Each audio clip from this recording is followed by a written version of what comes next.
بسم الله الرحمن الرحيم. الرحمن علم القرآن خلق الإنسان علمه البيان. الشمس والقمر بحسبان والنجم والشجر يسجدان والسماء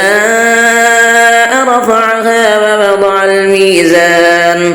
ألا تطغوا في الميزان وأقيموا الوزن بالقسط ولا تخسروا الميزان. والأرض وضعها للأنام فيها فاكهة والنخل ذات الأكمام والحب ذو العصف والريحان. فبأي آلاء ربكما تكذبان؟ خلق الإنسان من صلصال كالفخار وخلق الجان من مارد من نار. فبأي آلاء ربكما تكذبان؟ رب المشرقين ورب المغربين. فبأي آلاء ربكما تكذبان؟ مرج البحرين يلتقيان بينهما برزخ لا يبغيان. فبأي آلاء ربكما تكذبان؟ يخرج منهما اللؤلؤ والمرجان. فبأي آلاء ربكما تكذبان؟ وله الجوار المنشآت في البحر كالأعلام. فبأي آلاء ربكما تكذبان؟ كل من عليها فان ويبقى وجه ربك ذو الجلال والإكرام. فبأي آلاء ربكما تكذبان؟ يسأله من في السماوات والأرض كل يوم هو في شأن. فبأي آلاء ربكما تكذبان؟ سنفرغ لكم أيها الثقلان. فبأي آلاء ربكما تكذبان؟ يا معشر الجن والإنس إن استطعتم أن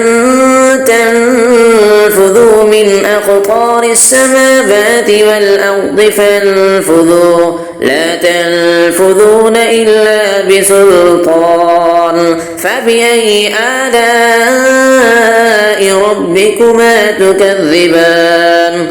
يرسل عليكما شواظ من نار ونحاس فلا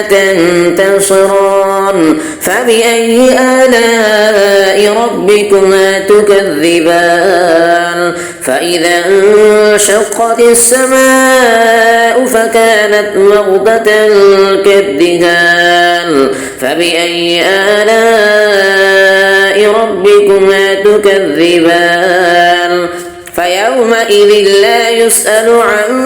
ذنبه إنس ولا جان. فبأي آلاء ربكما تكذبان؟ يعرف المجرمون بسيماهم فيؤخذ بالنواصي والأقدام. فبأي آلاء ربكما تكذبان؟ هذه جهنم التي يكذب بها المجرمون يطوفون بينها وبين حميم آن. فبأي آلاء ربكما تكذبان؟ ولمن خاف مقام ربه جنتان. فبأي آلاء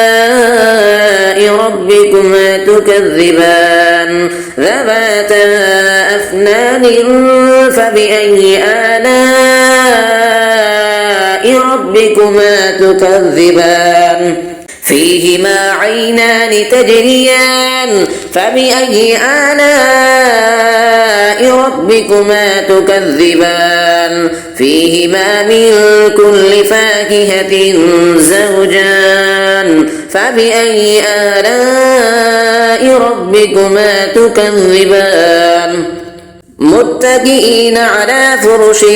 بطائنها من استبرق وجنى الجنتين دان فبأي آلاء ربكما تكذبان فيهن قاصرات الطرف لم يطمثهن إنس قبلهم ولا جان فبأي آلاء ربكما تكذبان كأنهن الياقوت والمرجان فبأي آلاء ربكما تكذبان هل جزاء الإحسان إلا الإحسان فبأي آلاء ربكما تكذبان ومن دونهما جنتان فبأي آلاء ربكما تكذبان مدهامتان فبأي آلاء ربكما تكذبان فيهما عينان نضاختان فبأي آلاء ربكما تكذبان فيهما فاكهة ونخل ورمان فبأي آلاء ربكما تكذبان فيهن خيرات حسان فبأي آلاء ربكما تكذبان حور مقصورات في القيام فبأي آلاء ربكما تكذبان لم يطمثهن إنس قبلهم ولا جان فبأي آلاء ربكما تكذبان متكئين على رفرف خضر وعبقري حسان فبأي آلاء ربكما تكذبان تبارك اسم ربك ذي الجلال والإكرام صدق الله العظيم بسم الله الرحمن الرحيم ياسين والقرآن الحكيم إنك لمن المرسلين على صراط مستقيم تنزيل العزيز الرحيم لتنذر قوما ما أنذر آباؤهم فهم غافلون لقد حق القول على أكثرهم فهم لا يؤمنون إنا جعلنا في أعناقهم أغلالا فهي إلى الأذقان فهم مقمحون وجعلنا من بين أيديهم سدا ومن خلفهم سدا فأغشيناهم فهم لا يبصرون وسواء عليهم أنذرتهم أم لم تنذرهم لا يؤمنون إنما تنذر من اتبع الذكر وخشي الرحمن بالغيب فبشره بمغفرة وأجر كريم إنا نحن نحيي الموتى ونكتب ما قدموا وآثارهم وكل شيء أحصيناه في إمام مبين واضرب لهم مثلا أصحاب القرية إذ جاءها المرسلون إذ أرسلنا إليهم اثنين فكذبوهما فعززنا بثالث فقالوا إنا إليكم مرسلون قالوا ما أنتم إلا بشر مثلنا وما أنزل الرحمن من شيء إن أنتم إلا تكذبون قالوا ربنا يعلم إنا إليكم لمرسلون وما علينا إلا البلاغ المبين قالوا إنا تطيرنا بكم لئن لم تنتهوا لنرجمنكم وليمسنكم منا عذاب أليم قالوا طائركم معكم أئن ذكرتم بل أنتم قوم مسرفون وجاء من أقصى المدينة رجل يسعى قال يا قوم اتبعوا المرسلين اتبعوا من لا يسألكم أجرا وهم مهتدون وما لي لا أعبد الذي فطرني وإليه ترجعون أأتخذ من دونه آلهة إن يردني الرحمن بضر لا تغني عني شفاعتهم شيئا ولا ينقذون إني إذا لفي ضلال مبين إني آمنت بربكم فاسمعون قيل ادخل الجنة قال يا ليت قومي يعلمون بما غفر لي ربي وجعلني من المكرمين وما أنزلنا على قومه من بعده من جند من السماء وما كنا منزلين إن كانت إلا صيحة واحدة فإذا هم خامدون يا حسرة على العباد ما يأتيهم من رسول إلا كانوا به يستهزئون ألم يروا كم أهلكنا قبلهم من القرون أنهم إليهم لا يرجعون وإن كل لما جميع لدينا محضرون وآية لهم الأرض الميتة أحييناها وأخرجنا منها حبا فمنه يأكلون وجعلنا فيها جنات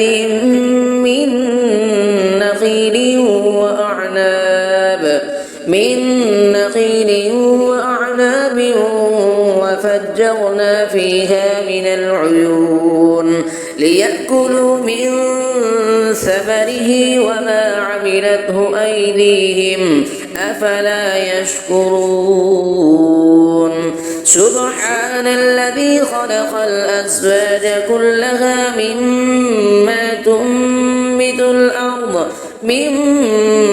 تنبت الأرض ومن أنفسهم ومما لا يعلمون وآية لهم الليل نسلخ منه النهار فإذا هم مظلمون والشمس تجري لمستقر لها ذلك تقدير العزيز العليم والقمر قدرناه منازل حتى عاد كالعرجون القديم لا الشمس ينبغي لها أن تدرك القمر ولا الليل سابق النهار وكل في فلك يسبحون وآية لهم أنا حملنا ذريتهم وذريتهم في الفلك المشحون وخلقنا لهم من مثله ما يركبون وإن نشأ نغرقهم فلا صريخ لهم ولا هم ينقذون إلا رحمة منا ومتاعا إلى حين وإذا قيل لهم اتقوا ما بين أيديكم وما خلفكم لعلكم ترحمون وما تأتيهم من آية من آيات ربهم إلا كانوا عنها معرضين وإذا قيل لهم أنفقوا مما رزقكم الله قال الذين كفروا للذين آمنوا أنطعم من لو يشاء الله أطعمه إن أنتم إلا في ضلال مبين ويقولون متى هذا الوعد إن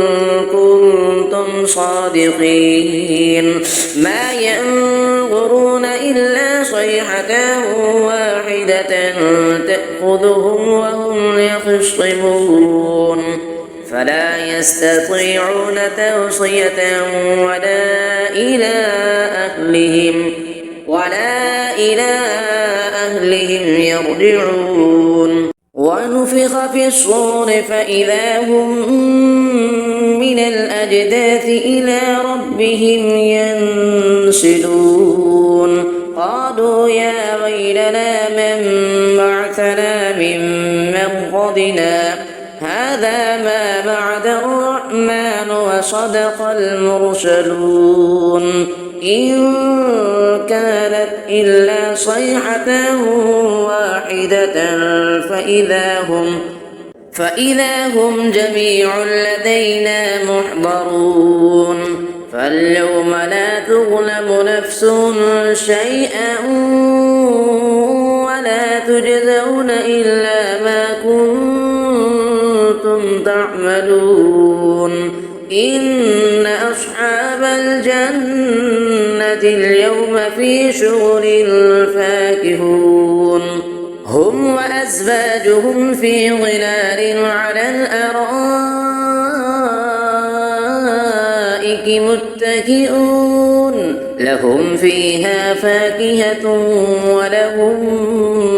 ما يدعون سلام قولا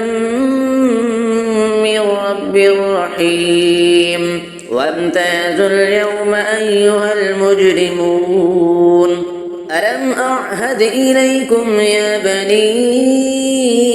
آدم ألا تعبدوا الشيطان إنه لكم عدو مبين وأن اعبدوني هذا صراط مستقيم ولقد أضل منكم جبلا كثيرا أفلم تكونوا تعقلون هذه جهنم التي كنتم توعدون اصلوها اليوم بما كنتم تكفرون اليوم نختم على أفواههم وتكلمنا أيديهم وتشهد أرجلهم بما كانوا يكسبون ولو نشاء لطمسنا على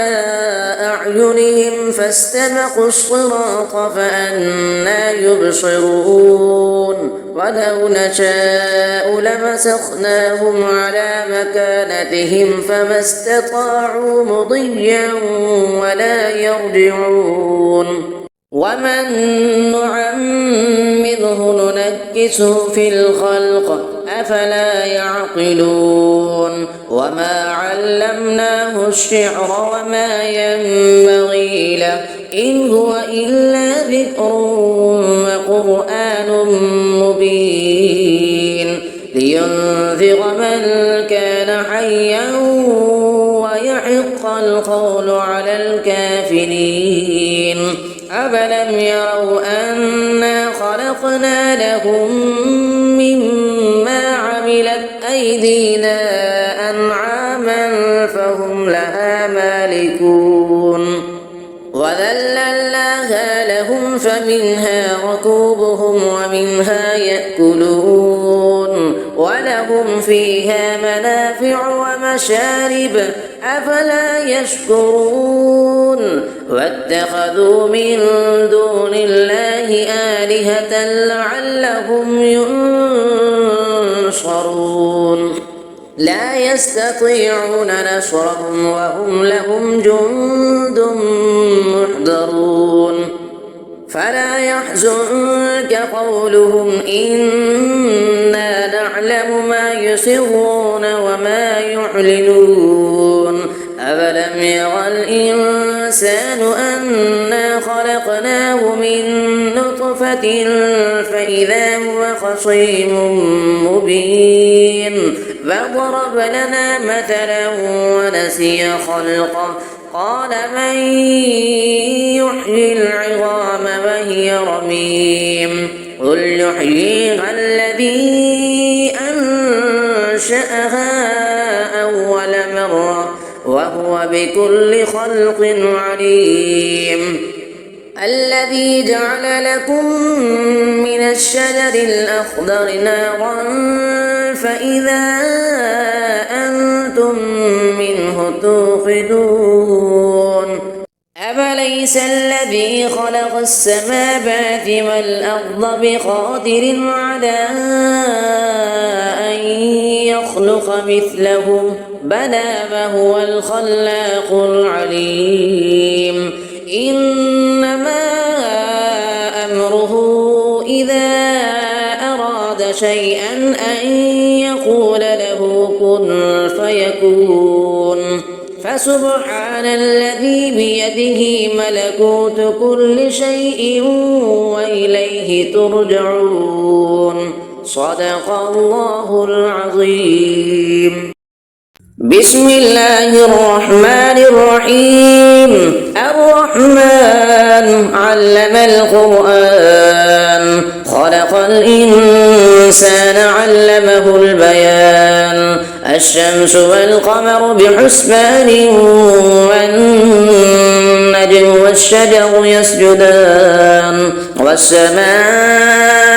رفعها ووضع الميزان ألا تطغوا في الميزان وأقيموا الوزن بالقسط ولا تخسروا الميزان والأرض وضعها للأنام فيها فاكهة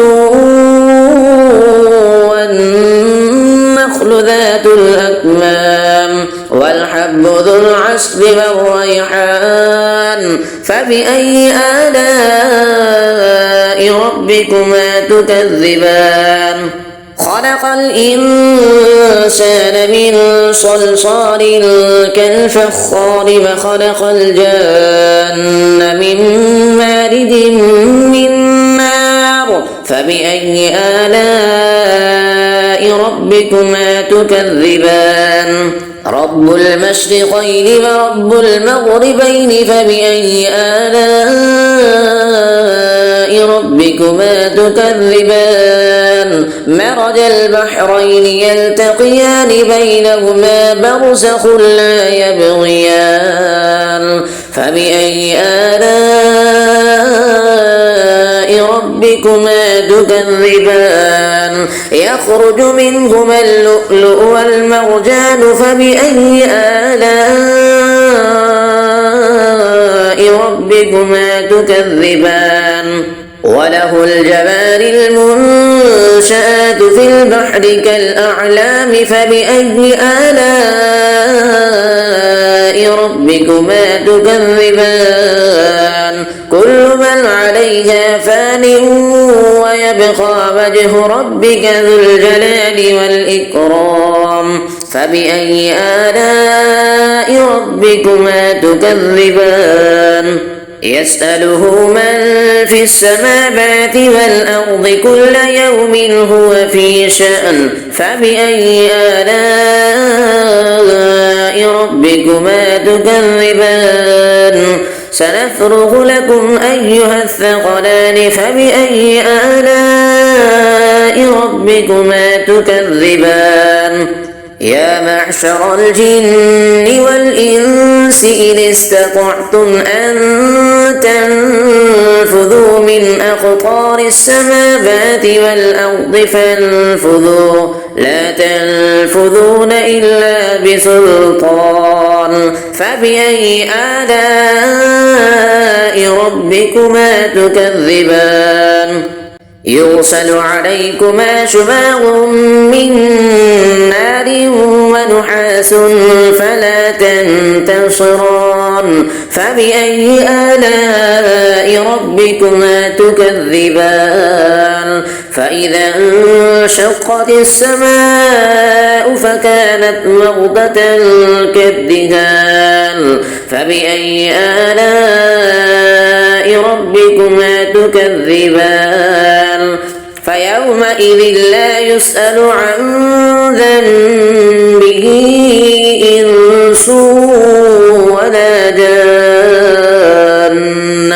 فبأي آلاء ربكما تكذبان يعرف المجرمون بسيماهم فيؤخذ بالنواصي والأقدام فبأي آلاء ربكما تكذبان هذه جهنم التي يكذب بها المجرمون يطوفون بينها وبين حميم آن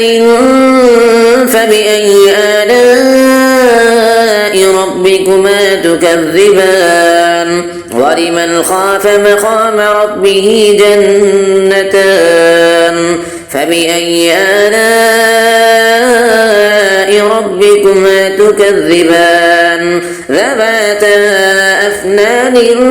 فبأي آلاء ربكما تكذبان فيهما عينان تجريان فبأي آلاء ربكما تكذبان فيهما من كل فاكهة زوجان فبأي آلاء ربكما تكذبان متكئين على فرش بطائنها من استبرق وجنى الجنتين دان فبأي آلاء ربكما تكذبان فيهن قاصرات الطرف لم يطمثهن إنس قبلهم ولا جان فبأي آلاء ربكما تكذبان كأنهن الياقوت والمرجان فبأي آلاء ربكما تكذبان هل جزاء الإحسان إلا الإحسان فبأي آلاء ربكما تكذبان ومن دونهما جنتان فبأي آلاء ربكما تكذبان مدهامتان فبأي آلاء ربكما تكذبان فيهما عينان نضاختان فبأي آلاء ربكما تكذبان فيهما فاكهة ونخل ورمان فبأي آلاء ربكما تكذبان فيهن خيرات حسان فبأي آلاء ربكما تكذبان حور مقصورات في القيام فبأي آلاء ربكما تكذبان لم يطمثهن إنس قبلهم ولا جان فبأي آلاء ربكما تكذبان متكئين على رفرف خضر وعبقري حسان فبأي آلاء ربكما تكذبان تبارك اسم ربك ذي الجلال والإكرام صدق الله العظيم. بسم الله الرحمن الرحيم. ياسين والقرآن الحكيم إنك لمن المرسلين على صراط مستقيم تنزيل العزيز الرحيم لتنذر قوما ما أنذر آباؤهم فهم غافلون لقد حق القول على أكثرهم فهم لا يؤمنون إنا جعلنا في أعناقهم أغلالا فهي إلى الأذقان فهم مقمحون وجعلنا من بين أيديهم سدا ومن خلفهم سدا فأغشيناهم فهم لا يبصرون وسواء عليهم أنذرتهم أم لم تنذرهم لا يؤمنون إنما تنذر من اتبع الذكر وخشي الرحمن بالغيب فبشره بمغفرة وأجر كريم إنا نحن نحيي الموتى ونكتب ما قدموا وآثارهم وكل شيء أحصيناه في إمام مبين واضرب لهم مثلا أصحاب القرية إذ جاءها المرسلون إذ أرسلنا إليهم اثنين فكذبوهما فعززنا بثالث فقالوا إنا إليكم مرسلون قالوا ما أنتم إلا بشر مثلنا وما أنزل الرحمن من شيء إن أنتم إلا تكذبون قالوا ربنا يعلم إنا إليكم لمرسلون وما علينا إلا البلاغ المبين قالوا إنا تطيرنا بكم لئن لم تنتهوا لنرجمنكم وليمسنكم منا عذاب أليم قالوا طائركم معكم أئن ذكرتم بل أنتم قوم مسرفون وجاء من أقصى المدينة رجل يسعى قال يا قوم اتبعوا المرسلين اتبعوا من لا يسألكم أجرا وهم مهتدون وما لي لا أعبد الذي فطرني وإليه ترجعون أأتخذ من دونه آلهة إن يردني الرحمن بضر لا تغن عني شفاعتهم شيئا ولا ينقذون إني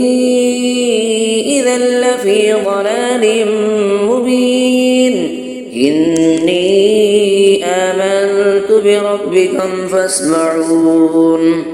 قيل ادخل الجنة قال يا ليت قومي يعلمون بما غفر لي ربي وجعلني من المكرمين وما أنزلنا جند من السماء وما كنا منزلين إن كانت إلا صيحة واحدة فإذا هم خامدون يا حسرة على العباد ما يأتيهم من رسول إلا كانوا به يستهزئون ألم يروا كم أهلكنا قبلهم من القرون أنهم إليهم لا يرجعون وإن كل لما جميع لدينا محضرون وآية لهم الأرض الميتة أحييناها وأخرجنا منها حبا فمنه يأكلون وجعلنا فيها جنات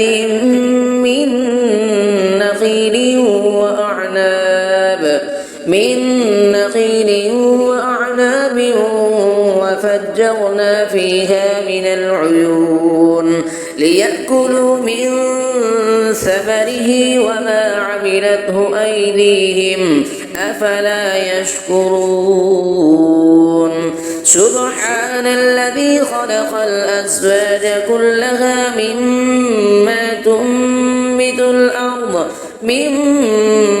تنبت الأرض ومن أنفسهم ومما لا يعلمون وآية لهم الليل نسلخ منه النهار فإذا هم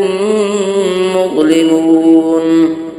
والشمس تجري لمستقر لها ذلك تقدير العزيز العليم والقمر قدرناه منازل حتى عاد كالعرجون القديم لا الشمس ينبغي لها أن تدرك القمر ولا الليل سابق النهار وكل في فلك يسبحون وآية لهم أنا حملنا ذريتهم في الفلك المشحون وخلقنا لهم من مثله ما يركبون وإن نشأ نغرقهم فلا صريخ لهم ولا هم ينقذون إلا رحمة منا ومتاعا إلى حين وإذا قيل لهم اتقوا ما بين أيديكم وما خلفكم لعلكم ترحمون وما تأتيهم من آية من آيات ربهم إلا كانوا عنها معرضين وإذا قيل لهم أنفقوا مما رزقكم الله قال الذين كفروا للذين آمنوا أنطعم من لو يشاء الله أطعمه إن أنتم إلا في ضلال مبين ويقولون متى هذا الوعد إن كنتم صادقين ما ينظرون إلا صيحة واحدة تأخذهم وهم يخصمون فلا يستطيعون توصية ولا إلى أهلهم يرجعون ونفخ في الصور فإذا هم من الأجداث إلى ربهم ينسلون قالوا يا ويلنا من بعثنا من مرقدنا هذا ما بعد الرحمن وصدق المرسلون إن كانت إلا صيحة واحدة فإذا هم جميع لدينا محضرون فاليوم لا تظلم نفس شيئا ولا تجزون إلا ما كنتم كنتم تعملون إن أصحاب الجنة اليوم في شغل فاكهون هم وأزواجهم في ظلال على الأرائك متكئون لهم فيها فاكهة ولهم ما يدعون سلام قولا من رب رحيم وامتازوا اليوم أيها المجرمون ألم أعهد إليكم يا بني آدم ألا تعبدوا الشيطان إنه لكم عدو مبين وأن اعبدوني هذا صراط مستقيم ولقد أضل منكم جبلا كثيرا أفلم تكونوا تعقلون هذه جهنم التي كنتم توعدون اصلوها اليوم بما كنتم تكفرون اليوم نختم على أفواههم وتكلمنا أيديهم وتشهد أرجلهم بما كانوا يكسبون ولو نشاء لطمسنا على أعينهم فاستبقوا الصراط فأنى يبصرون ولو نشاء لمسخناهم على مكانتهم فما استطاعوا مضيا ولا يرجعون ومن نعمره ننكسه في الخلق أفلا يعقلون وما علمناه الشعر وما ينبغي له إن هو إلا ذكر وقرآن مبين لينذر من كان حيا ويحق القول على الكافرين أفلم يروا أنا خلقنا لهم مما عملت أيدينا أنعاما فهم لها مالكون وذللناها لهم فمنها ركوبهم ومنها يأكلون ولهم فيها منافع ومشارب أفلا يشكرون واتخذوا من دون الله آلهة لعلهم ينصرون لا يستطيعون نصرهم وهم لهم جند محضرون فلا يحزنك قولهم إنا نعلم ما يسرون وما يعلنون أفلم يرى الإنسان أنا خلقناه من نطفة فإذا هو خصيم مبين فضرب لنا مثلا ونسي خلقه قال من يحيي العظام وهي رميم قل يحييها الذي أنشأها أول مرة وهو بكل خلق عليم الذي جعل لكم من الشجر الأخضر نارا فإذا أنتم منه توقدون أفليس الذي خلق السماوات والأرض بقادر على أن يخلق مثلهم بلى وهو الخلاق العليم إنما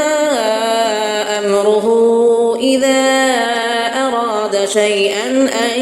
يقول له كن فيكون فسبحان الذي بيده ملكوت كل شيء وإليه ترجعون صدق الله العظيم بسم الله الرحمن الرحيم الرحمن علم القرآن خلق الإنسان علمه البيان الشمس والقمر بحسبان والنجم والشجر يسجدان والسماء رفعها ووضع الميزان ألا تطغوا في الميزان وأقيموا الوزن بالقسط ولا تخسروا الميزان والأرض وضعها للأنام فيها فاكهة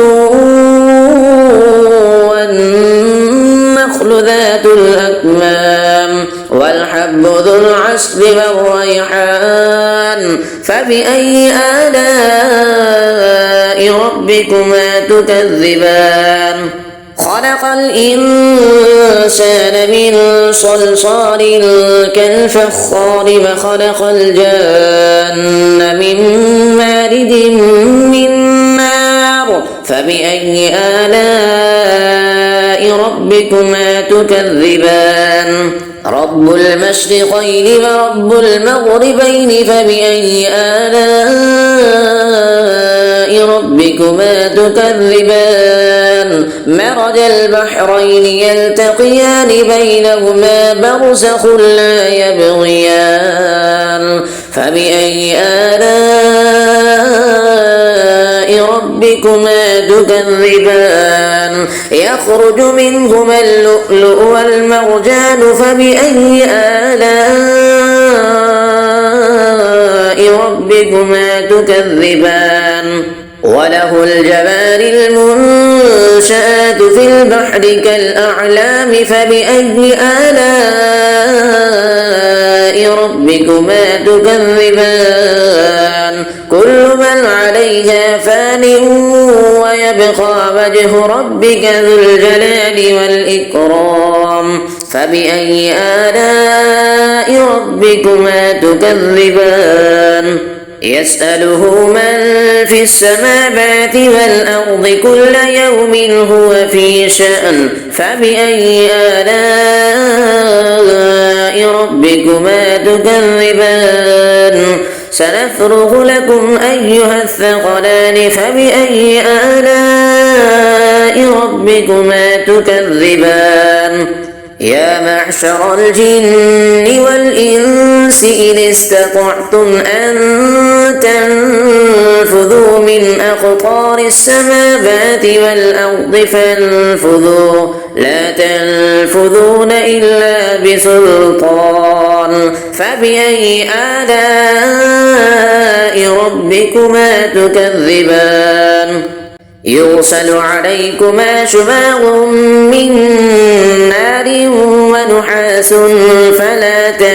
تنتصران فبأي آلاء ربكما تكذبان فإذا انشقت السماء فكانت وردة كالدهان فبأي آلاء ربكما تكذبان فيومئذ لا يسأل عن ذنبه إنس ولا جان فبأي آلاء ربكما تكذبان يعرف المجرمون بسيماهم فيؤخذ بالنواصي والأقدام فبأي آلاء ربكما تكذبان هذه جهنم التي يكذب بها المجرمون يطوفون بينها وبين حميم آن فبأي آلاء ربكما تكذبان ولمن خاف مقام ربه جنتان فبأي آلاء ربكما تكذبان ذواتا أفنان فبأي آلاء ربكما تكذبان فيهما عينان تجريان فبأي آلاء ربكما تكذبان فيهما من كل فاكهة زوجان فبأي آلاء ربكما تكذبان متكئين على فرش بطائنها من استبرق وجنى الجنتين دان فبأي آلاء ربكما تكذبان فيهن قاصرات الطرف لم يطمثهن إنس قبلهم ولا جان فبأي آلاء ربكما تكذبان كأنهن الياقوت والمرجان فبأي آلاء ربكما تكذبان هل جزاء الإحسان إلا الإحسان فبأي آلاء ربكما تكذبان ومن دونهما جنتان فبأي آلاء ربكما تكذبان مدهامتان فبأي آلاء ربكما تكذبان فيهما عينان نضاختان فبأي آلاء ربكما تكذبان فيهما فاكهة ونخل ورمان فبأي آلاء ربكما تكذبان فيهن خيرات حسان فبأي آلاء ربكما تكذبان حور مقصورات في القيام فبأي آلاء ربكما تكذبان لم يطمثهن إنس قبلهم ولا جان فبأي آلاء ربكما تكذبان متكئين على رفرف خضر وعبقري حسان فبأي آلاء ربكما تكذبان تبارك اسم ربك ذي الجلال والإكرام صدق الله العظيم بسم الله الرحمن الرحيم ياسين والقرآن الحكيم إنك لمن المرسلين على صراط مستقيم تنزيل العزيز الرحيم لتنذر قوما ما أنذر آباؤهم فهم غافلون لقد حق القول على أكثرهم فهم لا يؤمنون إنا جعلنا في أعناقهم أغلالا فهي إلى الأذقان فهم مقمحون وجعلنا من بين أيديهم سدا ومن خلفهم سدا فأغشيناهم فهم لا يبصرون وسواء عليهم أنذرتهم أم لم تنذرهم لا يؤمنون إنما تنذر من اتبع الذكر وخشي الرحمن بالغيب فبشره بمغفرة وأجر كريم إنا نحن نحيي الموتى ونكتب ما قدموا وآثارهم وكل شيء أحصيناه في إمام مبين واضرب لهم مثلا أصحاب القرية إذ جاءها أفلح المرسلون إذ أرسلنا إليهم 2 فكذبوهما فعززنا بثالث فقالوا إنا إليكم مرسلون قالوا ما أنتم إلا بشر مثلنا وما أنزل الرحمن من شيء إن أنتم إلا تكذبون قالوا ربنا يعلم إنا إليكم لمرسلون وما علينا إلا البلاغ المبين قالوا إنا تطيرنا بكم لئن لم تنتهوا لنرجمنكم وليمسنكم منا عذاب أليم قالوا طائركم معكم أئن ذكرتم بل أنتم قوم مسرفون وجاء من أقصى المدينة رجل يسعى قال يا قوم اتبعوا المرسلين اتبعوا من لا يسألكم أجرا وهم مهتدون وما لي لا أعبد الذي فطرني وإليه ترجعون أأتخذ من دونه آلهة إن يردني الرحمن بضر لا تغن عني شفاعتهم شيئا ولا ينقذون إني إذا لفي ضلال مبين إني آمنت بربكم فاسمعون قيل ادخل الجنة قال يا ليت قومي يعلمون بما غفر لي ربي وجعلني من المكرمين وما أنزلنا على قومه من بعده من جند من السماء وما كنا منزلين إن كانت إلا صيحة واحدة فإذا هم خامدون يا حسرة على العباد ما يأتيهم من رسول إلا كانوا به يستهزئون ألم يروا كم أهلكنا قبلهم من القرون أنهم إليهم لا يرجعون وإن كل لما جميع لدينا محضرون وآية لهم الأرض الميتة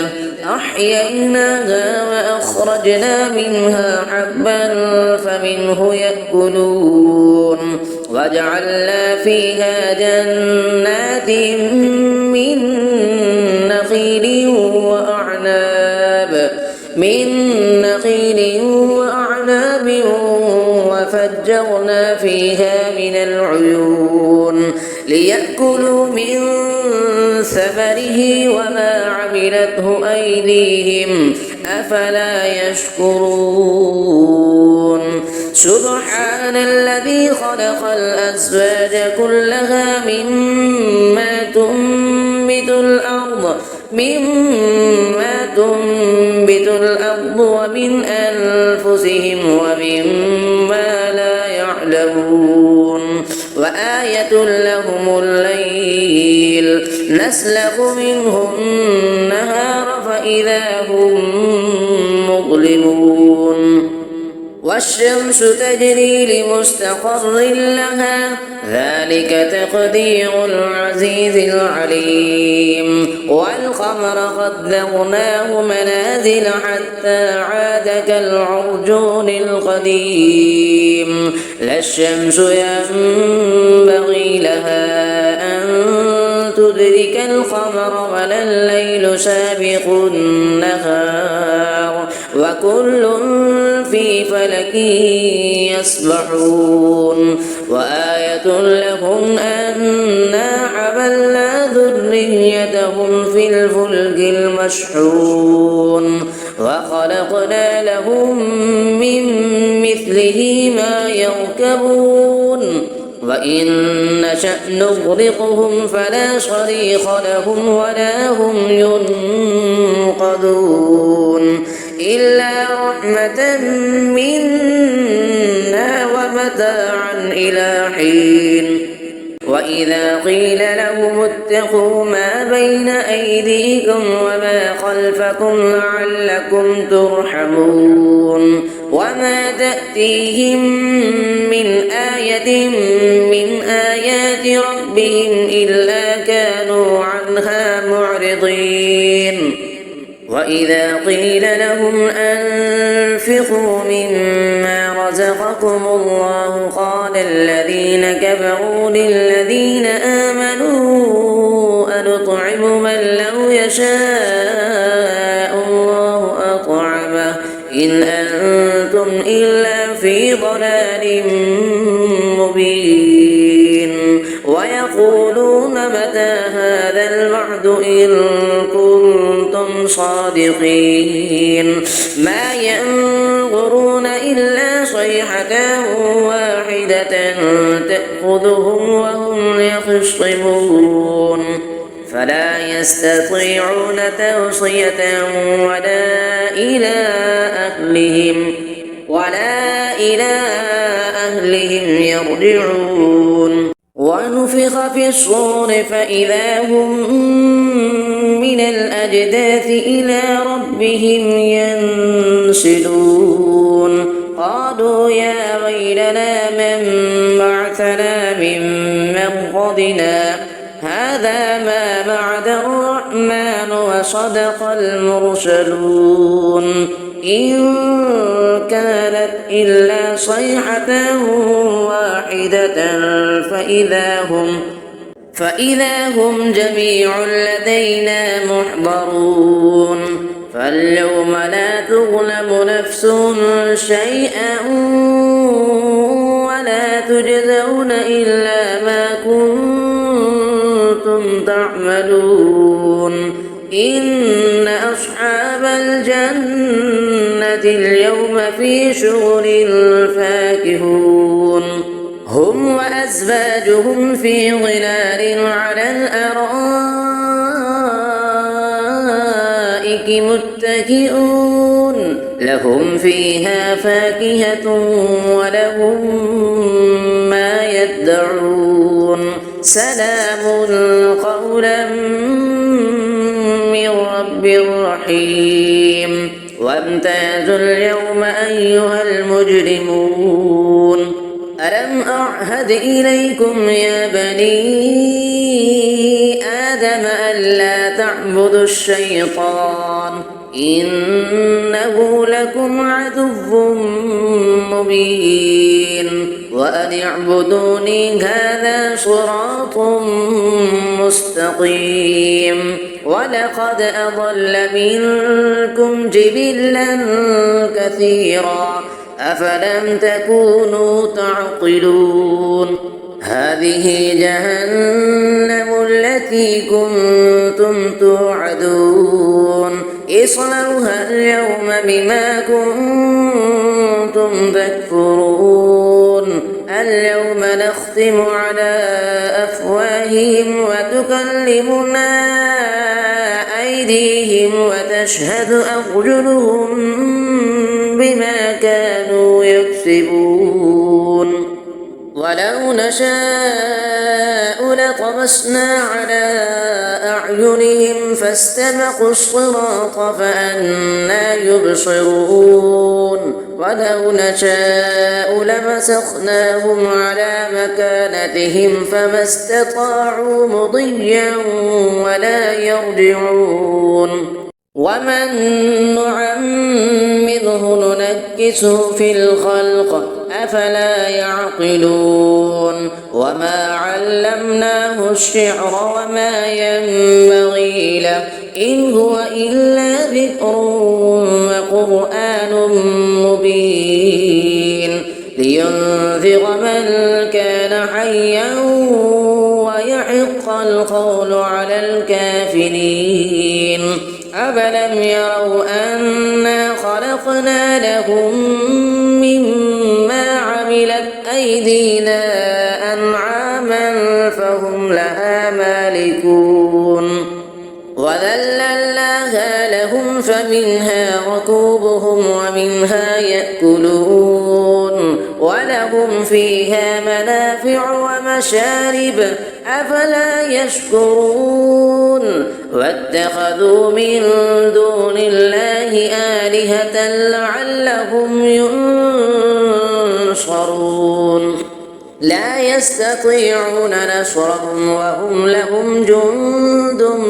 محضرون فلا يحزنك قولهم إنا نعلم ما يسرون وما يعلنون أفلم يرى الإنسان أنا خلقناه من نطفة فإذا هو خصيم مبين فضرب لنا مثلا ونسي خلقه قال من يحيي العظام وهي رميم قل يحييها الذي أنشأها أول مرة وهو بكل خلق عليم الذي جعل لكم من الشجر الأخضر نارا فإذا أنتم منه توقدون